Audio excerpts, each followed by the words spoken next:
ಹುಬ್ಬಳ್ಳಿಯಲ್ಲಿ ಬಂಧಿತರಾಗಿರುವಂತಹ ರಾಮ ಜನ್ಮಭೂಮಿ ಹೋರಾಟಗಾರ ಶ್ರೀಕಾಂತ್ ಪೂಜಾರಿ ಅವರ ನಿವಾಸಕ್ಕೆ ಶ್ರೀರಾಮ ಸೇನೆಯ ಮುಖ್ಯಸ್ಥರಾದಂತಹ ಪ್ರಮೋದ್ ಮುತಾಲಿಕ್ ಅವರು ಭೇಟಿ ಕೊಟ್ಟಿದ್ದಾರೆ. ಕುಟುಂಬಸ್ಥರೊಂದಿಗೆ ಮಾತನಾಡಿ ಧೈರ್ಯ ತುಂಬುವ ಕೆಲಸವನ್ನು ಮಾಡಿದ್ದಾರೆ. ನಮ್ಮ ಜೊತೆಗೆ ಪ್ರಮೋದ್ ಮುತಾಲಿಕ್ ಅವರು ಇದ್ದಾರೆ, ಅವ್ರನ್ನ ಮಾತಾಡ್ಸೋಣ. ಸರ್, ಹೇಳಿ, ಈ ಸಂದರ್ಭದಲ್ಲಿ ಏನು ಹೇಳ್ತೀರಿ ತಾವು ಅಂತ?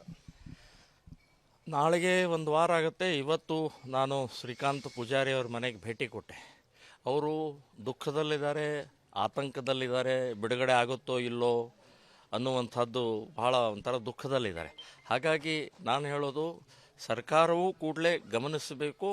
ಮತ್ತು ಈಗಾಗಲೇ ಅವರು ಆಕ್ಸಿಡೆಂಟ್ನಲ್ಲಿ ಎರಡೂ ಕೈ ಭಾಳ ತೊಂದರೆಯಲ್ಲಿದ್ದಾರೆ.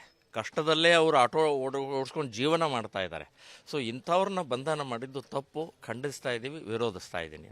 ಸರ್, ಈಗ ಸಿದ್ದರಾಮಯ್ಯನವರಾಗಿರ್ಬೋದು ಮತ್ತು ಸ್ಥಳೀಯ ಶಾಸಕ ಪ್ರಸಾದ ಬಯಾಬ್ ಆಗಿರ್ಬೋದು, ಶ್ರೀಕಾಂತ್ ಪೂಜಾರಿ ಅವರು ರೌಡಿ ಶೀಟರ್ ಆಗಿದ್ದರು, ಕ್ರಿಮಿನಲ್ ಆರೋಪಗಳು ಅವ್ರ ಮೇಲಿದ್ದಾವೆ, ಅವ್ರ ಬೆಂಬಲಕ್ಕೆ ಇವರು ನಿಲ್ತಾ ಇದ್ದಾರೆ ಅನ್ನುವಂಥ ಮಾತನ್ನು ಹೇಳ್ತಾ ಇದ್ದಾರೆ. ಮತ್ತು ಆ ಕುರಿತು ದಾಖಲೆಗಳನ್ನು ಕೂಡ ಬಿಡುಗಡೆ ಮಾಡೋ ಕೆಲಸ ಮಾಡ್ತಾ ಇದ್ದಾರೆ.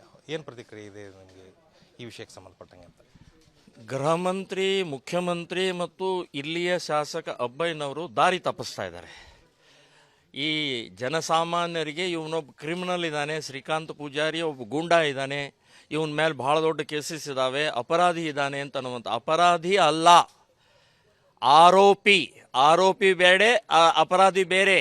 ಅಪರಾಧಿ ಅಂದರೆ ಶಿಕ್ಷೆ ಆಗಿರುತ್ತೆ, ಅವನು ಜೈಲು ಹಾಕಿರ್ತಾರೆ, ಅದು ಅಪರಾಧಿ. ಇದು ಕಾಮನ್ ಇರುವಂಥದ್ದು. ತಾವು ದಯವಿಟ್ಟು ಆ ಶಬ್ದ, ಅಪರಾಧಿ ಶಬ್ದವನ್ನು ಬಳಸಿದರೆ ಕಂಟೆಂಪ್ಟ್ ಆಫ್ ಕೋರ್ಟ್ ಆಗುತ್ತೆ ಅಂತ ಅನ್ನೋದು ನೆನಪಿಟ್ಕೊಳ್ಳಿ. ಹಾಗಾಗಿ ನಾನು ಹೇಳೋದು, ದಾರಿ ತಪ್ಪಿಸುವಂಥ ಕೆಲಸ ಮಾಡಬೇಡಿ. ಅವ್ರೇನು ಗುಂಡಾ ಅಲ್ಲ, ಅವರೇನು ಯಾವುದೇ ರೀತಿಯ ಕ್ರಿಮಿನಲ್ ಭಾಗವಹಿಸಿಲ್ಲ. ಕ್ರಿಮಿನಲಲ್ಲಿ ಇದ್ದಂಥ ಕೇಸ್ಗಳೆಲ್ಲ ಕೋರ್ಟು ನಿರ್ದೋಷ ಆಗಿ ಅವರನ್ನು ಬಿಡುಗಡೆ ಮಾಡಿದೆ. ಕ್ರಿಮಿನಲ್ ಆಗಿದ್ದರೆ ಅವ್ರಿಗೆ ಶಿಕ್ಷೆ ಆಗ್ತಿತ್ತು, ಅವರು ಜೈಲಿನಲ್ಲಿ ಇರ್ತಾಯಿದ್ರು.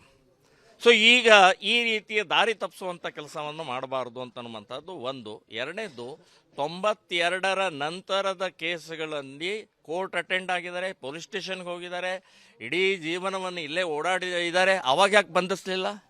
ಅವತ್ತು ಯಾಕೆ ಅರೆಸ್ಟ್ ಮಾಡಲಿಲ್ಲ ನೀವು? ಅವತ್ತು ನಿಮ್ಮ ಹಳೆ ಕೇಸ್ಗಳು ಅಂತ ಹೇಳಿ ಅರೆಸ್ಟ್ ಮಾಡ್ಬೋದಾಗಿತ್ತಲ್ಲ.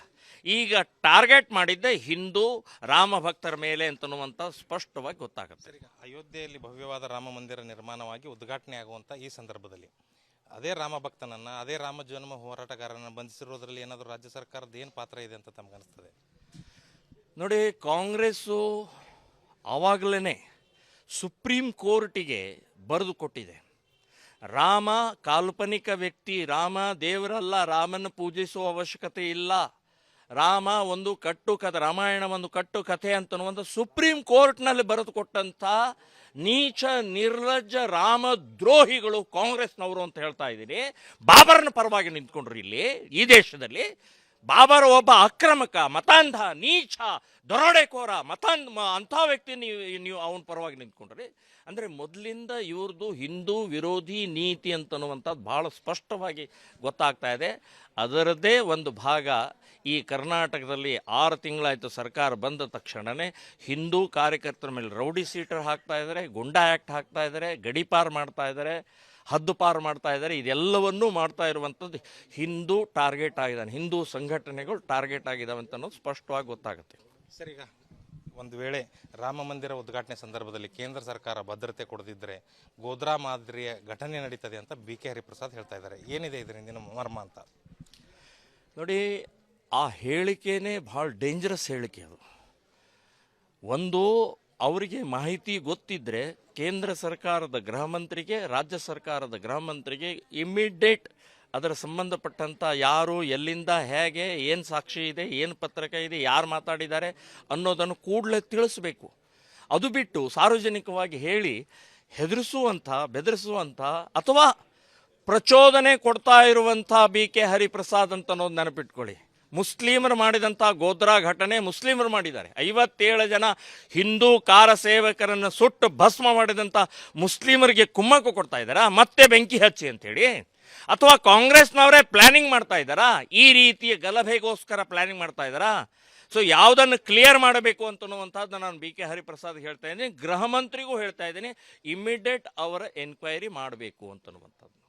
ಸರ್, ಈಗ ಡಾಕ್ಟರ್ ಯತೀಂದ್ರ ಹೇಳ್ತಾರೆ, ಇದನ್ನು ಹಿಂದೂ ರಾಷ್ಟ್ರ ಮಾಡಿದರೆ ಅಫ್ಘಾನಿಸ್ತಾನ ಪಾಕಿಸ್ತಾನದ ಥರ ಆಗ್ತದೆ ಅನ್ನುವಂಥದ್ದು. ನೋಡಿ, ಅಫ್ಘಾನಿಸ್ತಾನ್ ಪಾಕಿಸ್ತಾನ್ ಇಡೀ ಜಗತ್ತಿಗೆ ಕಂಟಕ ಆಗಿದೆ. ಆ ರೀತಿ ನಮ್ಮ ದೇಶ ಅಲ್ಲ. ಕಾಂಗ್ರೆಸ್ ಪೀರಿಯಡ್ನಲ್ಲಿ ಆ ರೀತಿ ಆಗಿದೆ. ಭಯೋತ್ಪಾದನೆ ಕೃತ್ಯ ಆಗಿದೆ, ಬಾಂಬ್ಗಳನ್ನು ಸಿಡಿಸಿದ್ದಾರೆ, ಸಾವಿರಾರು ಜನರ ಸಾವು ನೋವುಗಳಾಗಿದ್ದಾವೆ ಕಾಂಗ್ರೆಸ್ ಪೀರಿಯಡ್ನಲ್ಲಿ ಪಾಕಿಸ್ತಾನ ಇತ್ತು, ಕಾಂಗ್ರೆಸ್ ಪೀರಿಯಡ್ನಲ್ಲಿ ಅಫ್ಘಾನಿಸ್ತಾನ್ ಆಗಿತ್ತು. ಯಾವಾಗ 2014 ನಂತರ ಈ ದೇಶದಲ್ಲಿ ಬದಲಾವಣೆ ಆಯಿತು, ಆವಾಗ ಎಲ್ಲ ರೀತಿಯ ಶಾಂತಿಯ ವಾತಾವರಣ ಒಂದೇ ಒಂದು ಬ್ಲಾಸ್ಟ್ ಆಗಿಲ್ಲ. ಯಾಕಾಗಿಲ್ಲ? ಸೊ ಆವಾಗ ಈಗ ಆಗಬೇಕಾಗಿತ್ತು. ಹಾಗಾದರೆ ಸೊ ಈಗ ಆಗಿಲ್ಲ ಅಂತಂದರೆ ಹಿಂದೂ ರಾಷ್ಟ್ರದ ಕಡೆಗೆ ಹೆಜ್ಜೆ ಇಡ್ತಾ ಇದ್ದೀವಿ. 2024 ನಂತರ ಹಿಂದೂ ರಾಷ್ಟ್ರ ಆಗತ್ತೆ. ತಾಕತ್ತಿದ್ದರೆ ಕಾಂಗ್ರೆಸ್ನವರು, ಡಾಕ್ಟರ್ ಯತೀಂದ್ರವರು ಅಥವಾ ಇನ್ಯಾರು ಹೇಳಿಕೆ ಇದಾರಲ್ಲ, ತಾಕತ್ತಿದ್ದರೆ ತಡೀರು ನೋಡೋಣ ಅನ್ನುವಂಥದ್ದು ಹೇಳ್ತಾ ಇದ್ದೀನಿ. ಓಕೆ, ಇದು ಶ್ರೀರಾಮ ಸೇನೆ ಮುಖ್ಯಸ್ಥ ಪ್ರಮೋದ್ ಮುತಾಲಿಕ್ ಅವರ ಮಾತು. ಕ್ಯಾಮರಾ ಪರ್ಸನ್ ಶೇಖರ್ ಜೊತೆ ಪರಶುರಾಮ್ ತಹಶೀಲ್ದಾರ್, ವಿಸ್ತಾರ ನ್ಯೂಸ್, ಹುಬ್ಬಳ್ಳಿ. ಅನುಕ್ಷಣದ ಸುದ್ದಿಗಳಿಗಾಗಿ ವಿಸ್ತಾರ ನ್ಯೂಸ್ ಯೂಟ್ಯೂಬ್ ಚಾನೆಲ್ ಸಬ್ಸ್ಕ್ರೈಬ್ ಮಾಡಿ. ಹೊಸ ಸುದ್ದಿಗಳ ನೋಟಿಫಿಕೇಶನ್ಗಾಗಿ ಬೆಲ್ ಐಕಾನ್ ಕ್ಲಿಕ್ ಮಾಡಿ. ಲೇಟೆಸ್ಟ್ ಅಪ್ಡೇಟ್ಸ್ಗಾಗಿ www.vistaranews.com ವೆಬ್ಸೈಟ್ಗೆ ವಿಸಿಟ್ ಮಾಡಿ. ಅಂಗೈಯಲ್ಲೇ ಜಗತ್ತಿನ ಸುದ್ದಿ ತಿಳಿಯಲು ವಿಸ್ತಾರ ನ್ಯೂಸ್ ಕನ್ನಡ ಆಪ್ ಡೌನ್ಲೋಡ್ ಮಾಡಿ.